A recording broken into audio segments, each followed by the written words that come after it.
सो hi guys, आज की video हम बात करने वाले हैं Codeforces educational round div 2 problem C Manhattan subarrays के बारे में। तो ये बहुत ही ट्रिकी क्वेश्चन आया था इस बार के एड्यू राउंड में। तो क्वेश्चन ये था कि आपको एक एरे दे रखा है n लेंथ का और n की जो रेंजेस थी वो 10⁵ से लेके 1 थी। सो इस क्वेश्चन में आपको बताना था कि how many subarrays are there which are good. Now what are good subarrays? Now that is the question.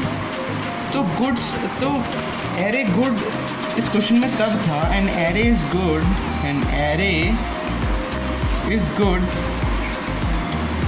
When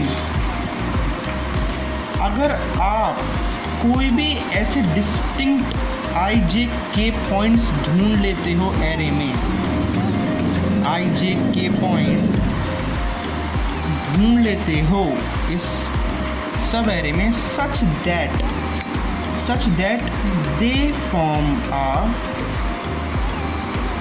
they don't form a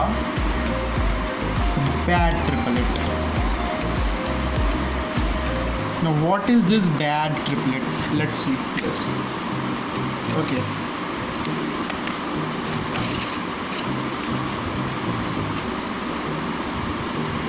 now what is this bad triplet?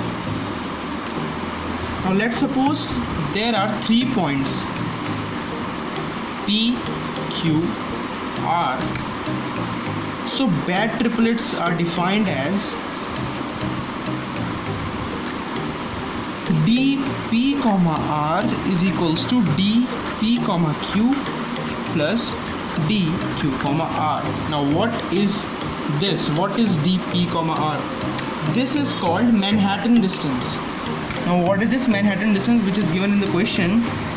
तो ये था कि जो dpq होगा वो बराबर होगा xp minus xq plus yp minus yq के।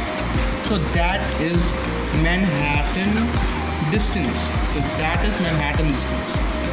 ओके, तो आपको नंबर ऑफ सब एरेज बताने थे एक एरे ए में सच दैट कि आप उसमें से कोई भी 3 पॉइंट्स उठाओ उस एरे में से जो आपने सेलेक्ट करा है, वो कोई भी आप 3 पॉइंट उठाओ तो वो बैड ट्रिपलेट फॉर्म ना करें।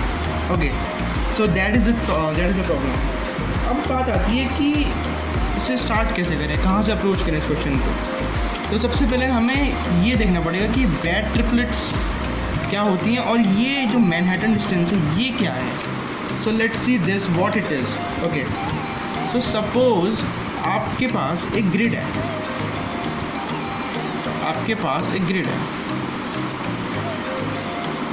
और सपोज आपका एक पॉइंट है वो यहाँ विच इज़ P, और सपोज करो आपका एक पॉइंट है यहाँ Q। तो मिनिमम स्टेप्स आप यहाँ आप P से Q तक पहुँच सकते हो। आप ऐसे जा सकते हो और ऐसे जा सकते हो, ऐसे जा सकते हो, ऐसे जा सकते हो, ऐसे जा सकते हो। मतलब अगर आप विद इन दिस स्क्वायर के अंदर रहे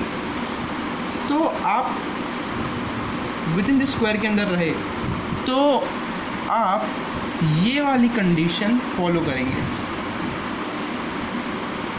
मतलब अगर आप कोई भी पॉइंट सेलेक्ट करेंगे इस पर्टिकुलर ग्रिड का तो वो ये ऊपर वाली कंडीशन सेटिस्फाई करेगा, और जैसे ही आप इन दोनों पॉइंट के इस पर्टिकुलर स्क्वायर से बाहर गए, किसी और कॉलम को आपने सेलेक्ट करा, तो ये कंडीशन डिससेटिस्फाई हो जाएगी। और जो मैनहट्टन डिस्टेंस होता है वह minimum steps to reach one point to another point. So अगर आप कोई भी कॉलम मान लो सपोज यहाँ से करेंगे तो डेफिनेटली पहले आप यहाँ जाएंगे, फिर आप यहाँ से आ जाएंगे, which is this distance will be greater than what we want. तो हमें यही करना था। अब आगे देखते हैं कि कैसे अप्रोच करना था इसके आगे। ओके,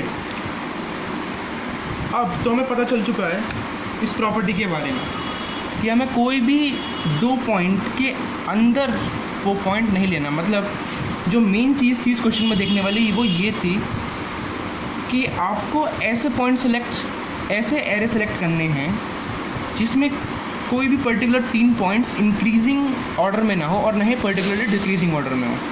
तो सपोज़ मान लीजिए कि ये एक पॉइंट है, आर्बिट्री पॉइंट ए, तो आप ज़्यादा से ज़्यादा एक बी पॉइंट सपोज़ उस एरे में होगा, बी पॉइंट यहाँ, तो अब आप इस लाइन से ऊपर कोई पॉइंट सेलेक्ट नहीं कर सकते। अगर आपने कोई ऊपर पॉइंट सेलेक्ट करा तो इंक्रीजिंग ऑर्डर में आ जाएंगे।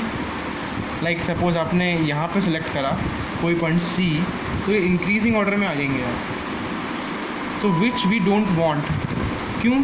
क्योंकि वो सी से आप उस पर्टिकुलर लेंथ के अंदर आ जाएंगे और वो बैड ट्रिपलेट्स बना देंगे।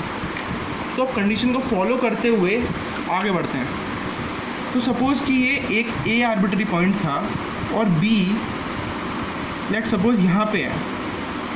अब हमें पता है कि हम बी से ऊपर पॉइंट्स नहीं ले सकते। तो सपोज़ करिए कि सी एक पॉइंट है यहाँ पे उसके बाहर। अब सी से हम नीचे भी पॉइंट नहीं ले सकते। क्यों? क्योंकि वो डिक्रीजिंग सब एरे, डिक्रीजिंग एरे हो जाएगा। तो लेट सपोज़ कि अगला पॉइंट यहाँ लेते हैं डी। अब डेफिनेट है कि अगर आप यहाँ ले रहे हैं तो आप यहाँ से ऊपर पॉइंट नहीं ले सकते। क्यों? क्योंकि फिर वो इंक्रीजिंग ऑर्डर में हो जाएगा। और अब यहाँ से नहीं ले सकते, ना आप यहाँ से नीचे जा सकते, ना आप यहाँ से ऊपर जा सकते। तो इससे हमें ये पता चली कि जो एक गुड सब एरे है उसकी मैक्सिमम लेंथ, मैक्स लेंथ 4 होगी। तो that is the main idea of the problem. तो यहाँ क्वेश्चन एंड होता है। मतलब हमें बस इस बेसिकली करना क्या था इस क्वेश्चन में, हमें number of subarrays of length 1 + 2 + 3 + 4 max to max 4 length तक जाना था और उन सब एरेज को चेक करना था, और वही हमारा आंसर था। Thanks a lot.